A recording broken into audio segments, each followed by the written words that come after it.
No. Yeah. So speaking of wide palettes and musical uh, variations, tell us a little bit about Neon Coven. Oh yeah. God, I just talked to Great, Kyle. great band name. Thank you. Yeah. Yeah, so Very this is a cool. project that you have or had with Yeah, somewhere in the middle. Jacob Bunton.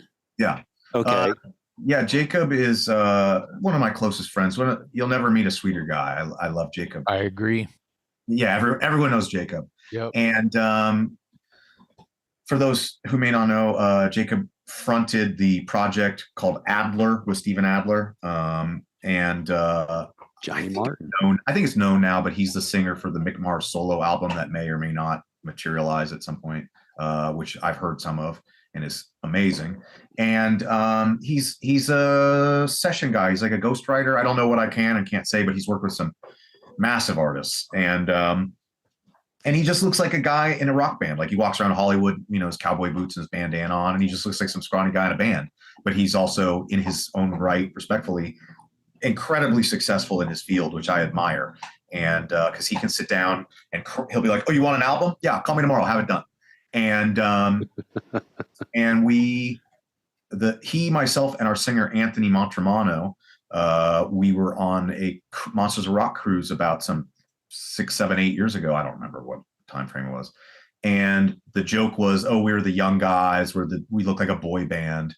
And on a dare, you guys should start a project. And we're like, "Oh, okay." And so we went and met at, of course, of all places, we went and had dinner at the Rainbow and said, like, "Well, what do we want to do?" And similar to what I'm doing with Tony and Sam, Tony Higbee and Sam Bam Colton, I was like, okay, so everyone knows us for this. Let's go outside of that.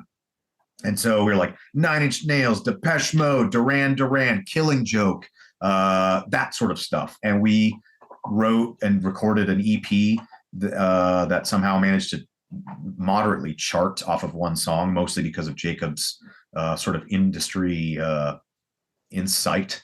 Yeah. And then we did another EP and some singles, and then we did a full-length album during the pandemic called Future Postponed, which was definitely reflecting on the sign of the times, 2020. And I would say that album is in my top 3 things I'm probably most proud of as far as my output. So the full length, I think I wrote or co-wrote 4 of the 11 songs. Obviously I played on probably, most of it. And which of course says a lot, because Jacob is infinitely a better guitar player than I'll ever be. So it was very a group effort, and it made the rounds. Actually, I was proud for a minute that one of the songs that was getting the most terrestrial radio play, terrestrial as opposed to the internet stuff, right, was my composition, and arguably the heaviest track on the record. I think it's called "Dead to Me," and really fun guitar solo. I literally fell off a stool laughing while we were doing it, and we were all laughing. But anyhow, it was a really fun album to do, and it's more of a studio project. It's not really a real band. They've done shows with and without me, and I say that because the band's only probably played maybe on stage 10 times in 6 years. And this is Neon Coven you're still talking Neon about? Coven, yeah. So where can someone hear this or buy everywhere? This? Oh, great. Spotify, Apple Music, YouTube, whatever. It's out there. It's very tangible. There's a vinyl pressing of the album, Future Postponed. Still pretty proud of that. And we all talk, and everyone's busy with their respective projects. So who knows if and when there'll be more. I think they just put out they put out a single over the summer that I had nothing to do with, because they basically were like, "Well, you're on tour for the next 2 months. We're gonna get together and tough shit." So and I don't even know if I even heard it. So it's kind of a collective, huh? It's like a collective between the 5 of us. I think it's all it has to contain 4 out of 5 of us for it to be the band. Yeah. And then Jacob brought in Kyle Cunningham, our drummer, to play on. He produced and co-wrote the most recent Orianthi album, and he brought in Kyle to work on that. So we're all busy with other stuff and everything, and so like I said, it's more of a studio effort than I think of it as like a real project, if anything, in my opinion. Right. Yeah. It still sounds really cool. I had never heard of that. I saw that in the information that I had for research to talk to you today, and I was like, that sounds very interesting. So the influences are more of like what sounds like, and just to kind of like back up a little bit, I mean, Duran Duran, Depeche Mode, Killing Joke, you know, sort of like a goth pop Yeah, side of things, but 100%. major key, big melodies, things like that. It reminds me of something that might be even considered a little Bowie-esque. Am I Yeah. close? Oh, definitely some Bowie, and I Yeah. think Jacob brought that in a lot. Yeah. Actually, I mentioned the album I'm not supposed to probably talk Right. about, but Well, he did with that famous guitar player, and a lot of that I remember telling him, I was like, "Wow, I hear so much Bowie in your vocal delivery." And the yeah. thing is that Jacob only sings two of the songs on the album. Actually, the front man is a guy named Anthony Montemano. Ow! Why? Why are you biting me? I'm trying to talk to these people. Dinner Uh, time. She's a puppy. Pay attention to me. That's what that bite It's means. dinner time. Yeah, here we are. But yeah, there's definitely some Bowie influence. There's also some Typo Negative and Ministry. It sort of runs the gamut of that stuff. And I'm not one to be like, you got to listen to my record, but I'm really proud of that album, as I am Checkered Past as well. But this was a little bit more, I mean, I contributed lyrics to this record, and I hadn't done that in 20 fucking years.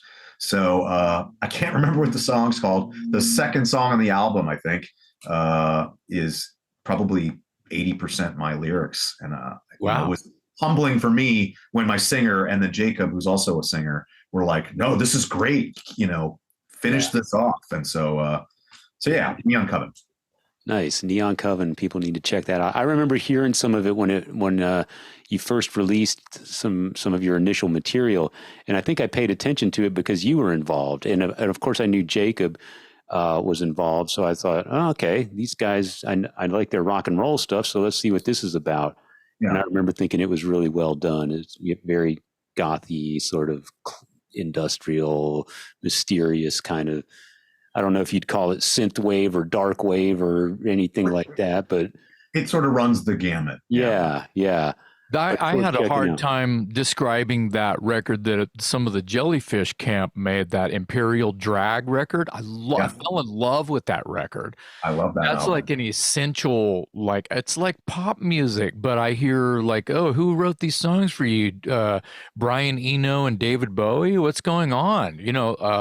So I feel like you might be on the same team. Some of that stuff. Oh yeah. And that record is fantastic. I mean, it's like if like the Beatles showed up in the 90s or something like that. Right. So I gotta ask you, and we're glam clothes, right? Yeah. I gotta ask you, is the origins of your name related to Ace Frehley or None. Zero? None. No, God. So I joined that band Madcap. I mentioned I was 19, and part of my sort of hazing, if you will, was we had a tour. I had just turned 19, and we had a tour that started in Florida, and the band was based in Burbank. So I basically moved into my sister's house in Sherman Oaks in Los Angeles area, and joined this band. And part of my hazing or whatever was they mostly made me drive the bulk of the trip to Florida in an Econoline pulling a trailer. And I had only done that maybe once or twice. And we were leaving LA, and there was a massive accident that I maneuvered around. And I remember looking out the passenger window and watching cars slam into each other. We're cruising down the emergency lane. I'm avoiding all this. And my singer at the time, I didn't know about like all this sort of extracurricular stuff. And he was all wound up, if you will. He jumped between the seats. He's like, hey, you fucking Ace that, man. Fucking check out the new guy. Ace just fucking saved our lives. And that was literally how the whole thing started. And then they were calling me Ace Rumbler because I have a baritone, low pitched voice. And it's even worse in the mornings. And I was hitting the rumble string. And so for like a month, it was, where's Rumbler? Where's Ace? Where's Ace Rumbler? Blah, blah, blah, blah. And I showed up to the first day of this tour. We were out with a band called Simple Plan that was really popular at the time. And they literally introduced me. This is our new guitar player, Ace. And I hated it because at the time I hated Kiss. I didn't really get into Kiss until I was in my early 20s when I sort of went backwards as a fan of Alice Cooper. And at the time, I think Eric Singer was playing drums for both bands. And I was like, well, I love Alice Cooper. I should probably reinvestigate Kiss, because I only thought of them as like, let's put the X in sex. And I was like, this is terrible. You got a bum deal. I got it. Being so young. I was a '90s kid when the bad Kiss was coming out, right? Yeah, now I can appreciate. It's not your fault. Oh, the first like 3, maybe 5 records are fucking. Oh, I have them. Yeah, he's got them now. I have. I know you do, because I know who your friends are. So I paid him to tell you that. No, I love everything through. I mean, I love Dynasty. I really do. Actually. Oh, me too.